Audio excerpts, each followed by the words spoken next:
بسم اللہ الرحمن الرحیم۔ السلام علیکم۔ ایک دفعہ سلطان صلاح الدین ایوبی رحمۃ اللہ علیہ نے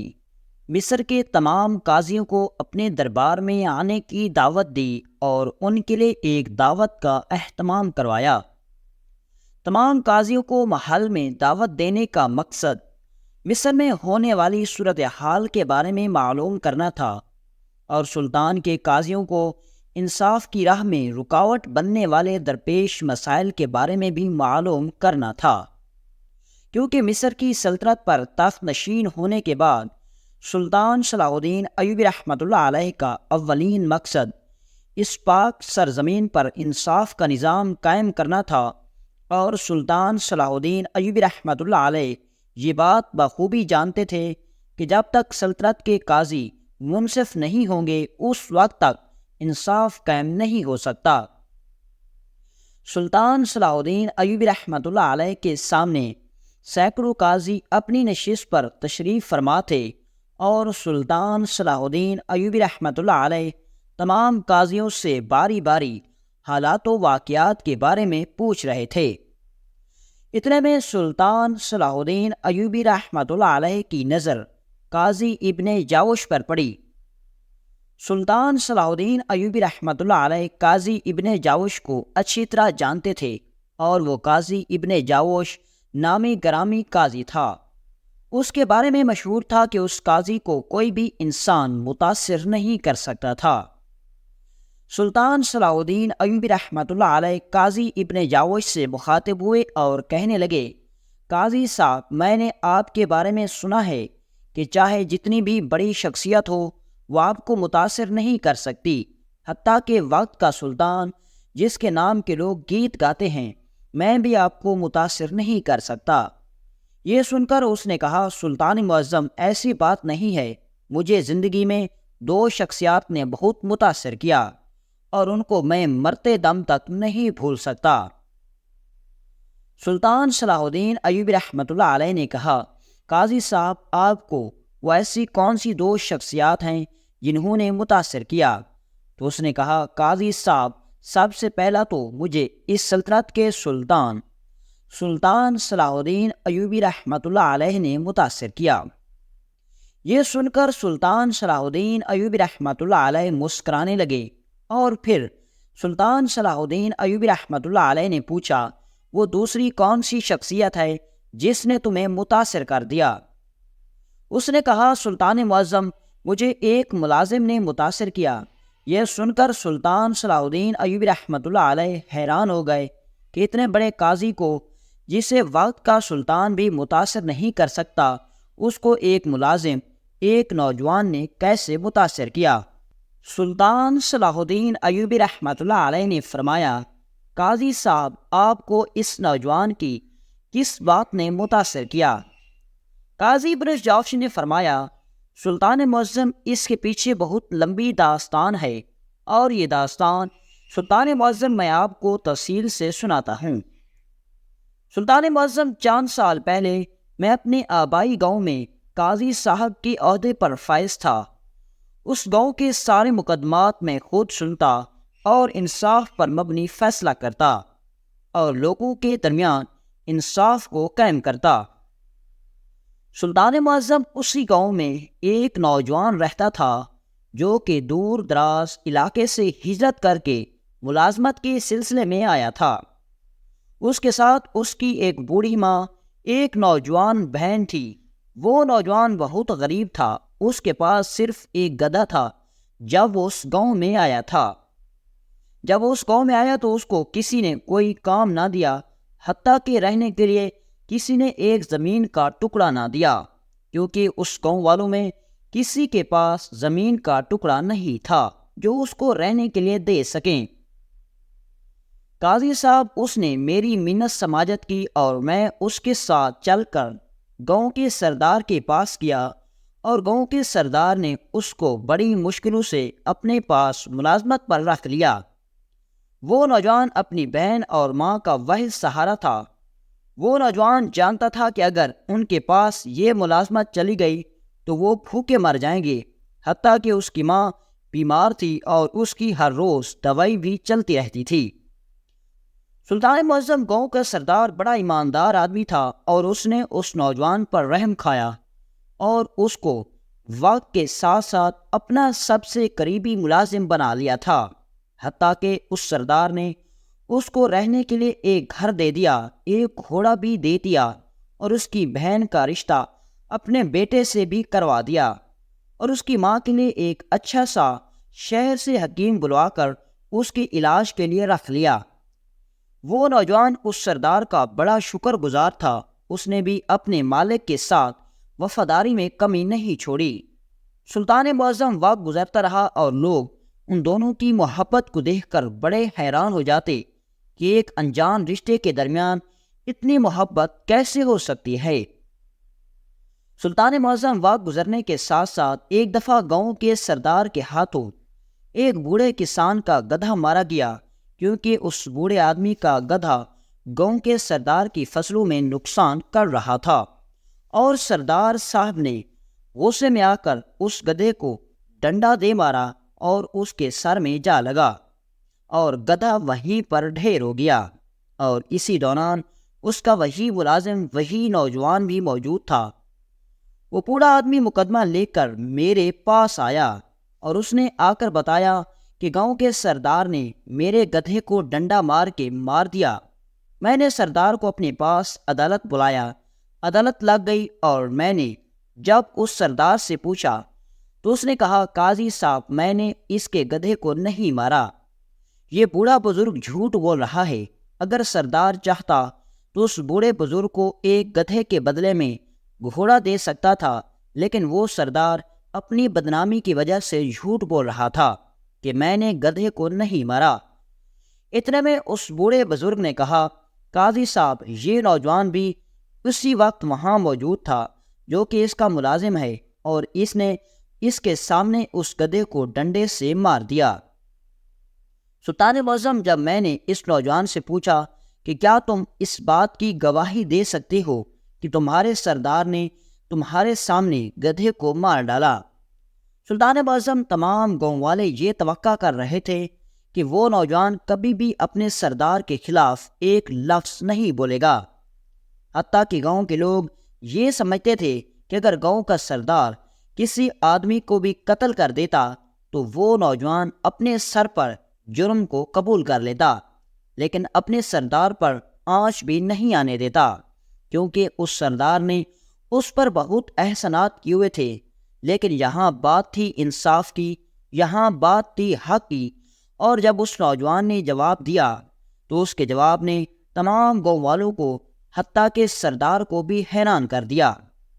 اس نے کہا، قاضی صاحب، بے شک یہ بوڑھا بزرگ سچ بول رہا ہے، میرے سامنے ہی میرے سردار نے اس بوڑھے بزرگ کے گدھے کو میری آنکھوں کے سامنے مار دیا۔ سلطان معظم، وہ نوجوان جانتا تھا کہ میری اس گواہی کے بعد میری ملازمت میرے ہاتھوں سے چلی جائے گی، میری عیش و عشرت کی زندگی چلی جائے گی، میری بہن کی منگنی جو کہ سردار کے بیٹے سے ہو چکی ہے وہ بھی ختم ہو جائے گی، میری ماں کے علاج کرنے کے لیے جو سردار نے حکیم کو مقرر کیا وہ بھی چلا جائے گا، اور حتیٰ کہ میرے پاس آخری واحد سہارا ملازمت بھی چلی جائے گی، اور میں آسمان سے زمین پر آ جاؤں گا۔ لیکن اس نوجوان نے حق کے سامنے، انصاف کے سامنے جھوٹ بولنے سے بہتر سب چیزوں کو گنوانے کا سوچا اور سچ بولا، اور جب اس بات کی گواہی اس نوجوان نے دی، سلطان معظم، جب یہ سارا منظر میں نے دیکھا تو میں تھوڑی دیر کے لیے خود بھی سکتے میں آ گیا کہ جس آدمی نے اس نوجوان پر اتنے احسانات کیے، اس کو زمین سے لے کر آسمان تک لے گیا، اس کی دنیا ہی بدل کر رکھ دی، لیکن جب بات آئی انصاف کی، جب بات آئی حق کی، تو اس نوجوان نے ایک لمحے کے لیے بھی اپنے مالک کی طرف مڑ کر نہ دیکھا۔ سلطان معظم، اس نوجوان کی دلیری، بہادری اور ایمانداری نے مجھے بہت متاثر کیا، اور آج تک میں اس نوجوان کو نہیں بھول پایا۔ سلطان معظم، مجھے اس گاؤں سے آئے ہوئے 10 سال گزر چکے ہیں، لیکن میں ابھی تک اس کو نہیں بھول پایا۔ یہ سن کر سلطان صلاح الدین ایوبی رحمۃ اللہ علیہ بھی حیران ہو گئے کہ اس طرح کے نوجوان کو ضرور داد ملنی چاہیے۔ اس کے بعد سلطان صلاح الدین ایوبی رحمۃ اللہ علیہ تھوڑی دیر سوچ میں پڑ گئے، اور تمام قاضی سلطان کو حیرانی سے دیکھ رہے تھے کہ سلطان صلاح الدین ایوبی رحمۃ اللہ علیہ کیا سوچ رہے ہیں۔ تھوڑی دیر سوچنے کے بعد سلطان صلاح الدین ایوبی رحمۃ اللہ علیہ نے قاضی ابن جاوش سے مخاطب ہوئے اور فرمایا، قاضی صاحب، آپ کیا بتا سکتے ہیں کہ وہ نوجوان اس وقت کہاں ہوگا؟ اس نے کہا، سلطان معظم، مجھے معلوم نہیں، کیونکہ اس کی گواہی کے بعد تمام گاؤں کی توقعات کے مطابق اس سردار نے اسے اپنے گاؤں سے نکال دیا تھا، اور وہ نوجوان اپنے گدھے پر سوار ہو کر کہیں چلا گیا تھا۔ سلطان صلاح الدین ایوبی رحمۃ اللہ علیہ نے قاضی کو حکم دیا کہ ابھی اور اسی وقت تم میرے ساتھ چلو۔ سلطان صلاح الدین ایوبی رحمۃ اللہ علیہ اپنے گھوڑے پر سوار ہو کر اس گاؤں میں پہنچ گئے، اور تحقیقات کرتے کرتے پتہ چلا کہ اس سردار کے نکالنے کے بعد اس نوجوان نے جا کر پہاڑ پر اپنی جھگی لگائی اور وہیں پر لکڑیاں کاٹ کر بازار میں بیچتا اور اپنی زندگی کا گزر بسر کر رہا ہے۔ جب سلطان صلاح الدین ایوبی رحمۃ اللہ علیہ پہاڑ کی چوٹی پر پہنچے تو معلوم ہوا کہ اس نے اپنی بہن کو مسلسل 5 سال کی کمائی کے بعد رخصت کر دیا، اور اب اس کی بوڑھی ماں جو کہ بالکل ضعیف ہو چکی تھی اس کی خدمت کر رہا ہے، اور اسی قربانی میں اس نے اپنی شادی نہیں کی۔ اس آدمی کو دیکھ کر سلطان صلاح الدین ایوبی رحمۃ اللہ علیہ بھی بڑے متاثر ہوئے، اور اس کے بعد سلطان صلاح الدین ایوبی رحمۃ اللہ علیہ نے اس نوجوان کو کہا کہ تمہیں تیری ایمانداری، تیری دلیری اور تمہاری قربانی کے بدلے میں آج بہت بڑا انعام ملنے والا ہے۔ اس نے کہا، سلطان معظم، مجھے نہیں پتا کہ آپ کیا کہہ رہے ہیں۔ سلطان صلاح الدین ایوبی رحمۃ اللہ علیہ نے فرمایا، میں تمہارے بارے میں سب کچھ جان چکا ہوں، اور آج کے بعد میں تمہیں اپنی سلطنت کا سب سے خاص وزیر بنا رہا ہوں۔ جب یہ بات اس نوجوان نے سنی تو وہ بڑا حیران ہو گیا، اور اس کے بعد اس نے سلطان صلاح الدین ایوبی رحمۃ اللہ علیہ سے وزارت لینے سے انکار کر دیا۔ سلطان بھی خود حیران ہو گئے۔ پھر سلطان صلاح الدین ایوبی رحمۃ اللہ علیہ نے اس نوجوان سے وجہ پوچھی تو اس نے کہا، سلطان معظم، میں اپنی زندگی اچھے طریقے سے گزار رہا ہوں۔ اگر میں آپ کے پاس وزارت کے عہدے پر آ گیا تو سب سے پہلے مجھے اپنی ماں کو چھوڑنا ہوگا۔ میں اور ایسا کبھی نہیں کر سکتا۔ میں اپنی ماں کی خدمت کو سب سے پہلے ترجیح دینا چاہتا ہوں۔ سلطان صلاح الدین ایوبی رحمۃ اللہ علیہ نے کہا، تم میری پیشکش کو قبول کر لو، لہذا تم جو کہو گے تمہاری تمام شرائطوں کو پورا کیا جائے گا۔ تو پھر اس آدمی نے سلطان صلاح الدین ایوبی رحمۃ اللہ علیہ کے سامنے 2 شرائط رکھی، اور سلطان اس کی پہلی شرط یہ تھی کہ سلطان معظم، میں دوران کام کسی بھی وقت، کسی بھی لمحے، حتیٰ کہ جنگ میں بھی اگر میری ماں کو میری ضرورت پیش آئی تو میں جنگ کو چھوڑ کر اپنی ماں کے پاس چلا جاؤں گا۔ سلطان صلاح الدین ایوبی رحمۃ اللہ علیہ نے کہا، تمہاری یہ شرط مجھے منظور ہے۔ پھر اس نوجوان نے کہا، سلطان معظم، میں اپنے فرائض کو صبح کی نماز سے لے کر عشاء کی نماز تک انجام دوں گا۔ اس وقت تک میں آپ کا وزیر رہوں گا، آپ کا خادم رہوں گا، لیکن عشاء کے بعد میں ایک عام آدمی بن کر آپ کے محل سے چلا جاؤں گا، اور اس بارے میں بھی آپ مجھ سے نہیں پوچھ سکیں گے کہ میں کہاں جاتا ہوں، کیا کرتا ہوں۔ سلطان صلاح الدین ایوبی رحمۃ اللہ علیہ نے کہا، مجھے تیری دوسری شرط بھی منظور ہے۔ سلطان صلاح الدین ایوبی رحمۃ اللہ علیہ اس نوجوان اور اس کی بوڑھی ماں کو لے کر اپنے محل آ گیا۔ وقت گزرتا رہا اور اس نوجوان نے اپنی عقل مندی اور ذہانت سے سارے درباریوں کو حیران کر دیا۔ جب وہ نوجوان وزیر سلطان صلاح الدین ایوبی رحمۃ اللہ علیہ کے ساتھ بیٹھ کر جنگی حکمت عملی تیار کرتا تو دشمن بھی چونک جاتے، لیکن سلطان صلاح الدین ایوبی رحمۃ اللہ علیہ حیران تھے کہ آخر یہ نوجوان نماز عشاء کے بعد کہاں جاتا ہے۔ لیکن وعدے کے مطابق سلطان صلاح الدین ایوبی رحمۃ اللہ علیہ نے کبھی یہ بات معلوم کرنے کی کوشش نہیں کی کہ آخر وہ نوجوان کہاں جاتا ہے۔ وقت گزرتا رہا اور چند ماہ کے بعد سلطان صلاح الدین ایوبی رحمۃ اللہ علیہ کو خبر ملی کہ وہ نوجوان تہجد کی نماز کے بعد اپنے بستر پر بیٹھ کر کچھ اوراق پر کچھ تحریر لکھتا ہے اور پھر اس تحریر کو ایک خاص صندوق میں ڈال کر بند کر دیتا ہے۔ لیکن وہ اس تحریر میں کیا لکھتا ہے اس کے بارے میں کسی کو نہیں پتا۔ اگر ہم اس بات کو سادہ سے الفاظ میں لکھیں تو وہ نوجوان وزیر ہر روز نماز تہجد کے بعد اپنی ڈائری میں کچھ لکھتا اور اس کے بعد اس کو صندوق میں ڈال دیتا، اور اس نوجوان کے علاوہ اس ڈائری کو کوئی نہیں پڑھ سکتا تھا۔ وقت گزرتا رہا اور چند سالوں کے بعد اس کی موت ہو گئی۔ اس کی موت کی خبر سلطان صلاح الدین ایوبی رحمۃ اللہ علیہ کے لیے قیامت سے کم نہیں تھی۔ وقت گزرتا رہا اور چند دنوں کے بعد سلطان صلاح الدین ایوبی رحمۃ اللہ علیہ کو خیال آیا کہ وہ نوجوان تو اب اس دنیا سے چلا گیا، لیکن آخر وہ نوجوان میرا خاص وزیر اپنی ڈائری میں اب تک کیا لکھتا تھا۔ سلطان صلاح الدین ایوبی رحمۃ اللہ علیہ نے سپاہیوں کو حکم دیا کہ ابھی اور اسی وقت جاؤ اور وہی صندوق لے کر آؤ جس میں اس نوجوان کی ڈائری پڑی ہوئی ہے۔ سپاہی گئے اور وہ صندوق اٹھا کر لے آئے، اور سلطان صلاح الدین ایوبی رحمۃ اللہ علیہ نے ایک زوردار تلوار تالے پر ماری، تالا کٹ گیا، اور جب سلطان صلاح الدین ایوبی رحمۃ اللہ علیہ نے وہ ڈائری نکال کر پڑھی تو سلطان کے پیروں تلے زمین نکل گئی، کیونکہ جب سلطان صلاح الدین ایوبی رحمۃ اللہ علیہ نے وہ ساری تحریریں پڑھی تو اس تحریر میں اس نوجوان نے اپنی زندگی کا ایک لمحہ بھی نہیں لکھا تھا،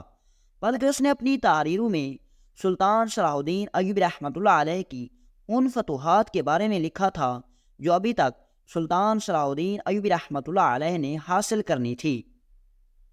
حتیٰ کہ اس نوجوان نے اپنی ڈائری میں یہ بھی لکھا کہ کس وقت سلطان صلاح الدین ایوبی رحمۃ اللہ علیہ کون سا قلعہ فتح کریں گے اور کس وقت کون سی سرزمین پر قبضہ کریں گے۔ اور جب سلطان صلاح الدین ایوبی رحمۃ اللہ علیہ نے اس ڈائری کا آخری ورق پڑھا تو اس میں اس نوجوان وزیر نے مسلمانوں کے سب سے پاکیزہ جگہ اور قبلہ اول بیت المقدس کی فتح کے بارے میں لکھا۔ اس نے لکھا کہ دنیا کا واحد لیڈر، واحد سلطان صلاح الدین ایوبی رحمۃ اللہ علیہ، جو کہ مسلمانوں کی آخری امید کی کرن ہیں، وہی سلطان صلاح الدین ایوبی رحمۃ اللہ علیہ ایک دن عیسائی بادشاہ سے قبلہ اول یعنی بیت المقدس کو بھی چھین لے گا۔ جب یہ تحریر سلطان صلاح الدین ایوبی رحمۃ اللہ علیہ نے سنی تو سلطان صلاح الدین ایوبی رحمۃ اللہ علیہ حیران ہو گئے